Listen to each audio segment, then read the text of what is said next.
Hi guys, maggulay tayo. Sinong may alam neto? Yan oh. Tawag nila is pansit-pansitan. Marami dito tumutubo. Kaya inaano ko. Hinarvest ko na siya kay gawin kong salad siya guys. Lagyan ko ng sibuyas at kamatis. Tapos pakuluan lang ng bahagya. Then salad na siya. Tapos lagyan ko nito. Sarap. Halo to siya. Dito. Yan. Sus, ang sarap. Sibuyas, kamatis, dilis. The best.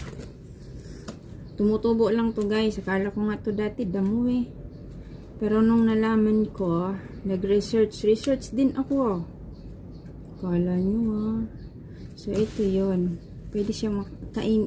Ano talaga siya? Madami din palang benefits nito. Pag kinain mo. Bukod sa masustansya na, nakakatulong pa sa kung anong mga anik-anik dyan sa katawan.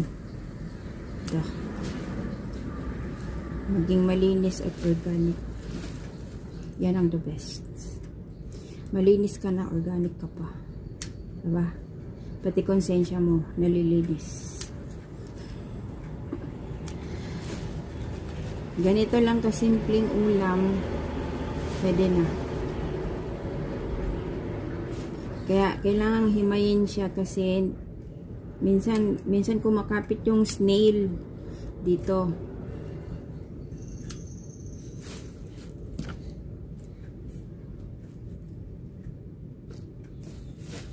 Ganyan.